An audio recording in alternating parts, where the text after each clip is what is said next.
Your hair is your crowning glory. So what happens when part of that crown actually falls off?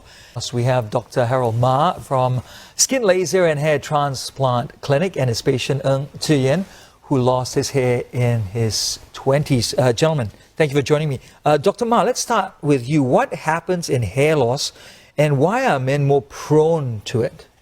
Well, that's a very good question. So I would say that studies have shown, and of course it varies from different demographics and different countries, by the age of 40, up to 40% of men are suffering from hair loss of one kind or another. You may have noticed that there's some changes in your hairline or that there's a little bit of thinning. It's not quite what is as full as it used to be.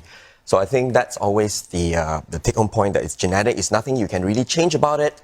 And it's already due to the hormonal influence. And tell us some of the telltale signs then. At what age could it happen? Could it happen, we've got Yen who's quite young, you're in your 20s, and it's happened that early. Normally people experience some form of hair loss or balding when they're in their 40s, 50s, 60s even. But now it's starting at a much, much younger age. That's true. So I would say that people sometimes even in their early 20s are starting to see a little bit of changes. And sometimes they're wondering, oh no, is something happening or is this just a temporary, stress-related, lack of sleep kind of phenomenon? The truth is that as we go on, the pattern becomes a little bit more clear and evident. Like I said before, if you start to see your scalp, you may have lost up to 40 to 50% of your original hair. So Yen, you found out about this when you said, gosh, my hair is falling in clumps and I need to do something about it. Yeah. Because the first time I encountered this is that during army, everyone was in number one botak, right? Yes, yeah. So my bunkmate, my bunkmate talked to me and he says that, hey, how come your hairline is so high? And I was like, huh? I wasn't aware of that. Then that's where I start to did some research and thinking, oh yeah, I might have the... Like you were saying?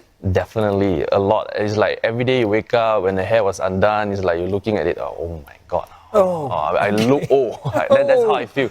Then as I'm preparing for my wedding, I say that I shouldn't be looking like that. That's when the two of you connected. Yeah. And what did you recommend, Dr. Ma? So when I first saw Yen, I felt that not only was his hairline receding upwards, but some of the worrying symptoms was that, in fact, using my scalp analysis scope, I could see that there's actually thinning further back.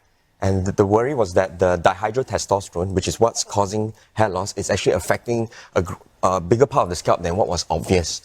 So I had strongly recommended that he start on some form of oral medication, which is known as finasteride or Propecia, as the original name is, to safeguard against future hair loss. I told him, imagine it's like a swimming pool that's leaking water. Right. The obvious thing is that the level has come down. But what's more important is that you prevent further leakage of water. So these chemicals or these drugs that are used to prevent hair loss, they're quite effective? Yes, finasteride still remains the cornerstone of hair restoration. If you speak to most hair transplant doctors, they will say that finasteride, Propecia, and there are some generics in the market that has been shown to definitely conclusively prevent further hair loss. Okay, important. Okay, there's a difference now. Okay, when you talk about prevention of hair loss, how about generating hair growth? Is there something that you can take instead of going for a transplant, perhaps? Absolutely. So the hair transplant essentially is moving healthy hair from the back and the sides of the scalp. Yeah. And the hair there, interestingly, is not affected by the hormones on the scalp that's causing the receding in the first place. So when you move the healthy hairs to wherever that you want to plant it, be it the hairline or at the top, you're going to have long-lasting results. Okay, so is that what you did with... Yes, I did it for Yen. Yeah. So, as he mentioned just now, his looks really good, though. His forehead was receding, it's getting higher. And so, after that, we've restored his facial proportions by lowering down his hairline. How many people do you see on average in a month, people who are young who come and see you? I would say that our clients range from the mid-20s to their 50s and 60s. Yeah. And nowadays, age is just a number. How long? True. I might be seeing you one day. I'm also wondering how long the whole process is. If you have someone who's coming to see you, can it be done in a week? Can it be done in a month? Okay. Well, so a hair transplant procedure is actually a one-day thing. It takes us anything from 4 to 6 hours. Wow. Patient is quite comfortably relaxing in the couch while we work on his scalp.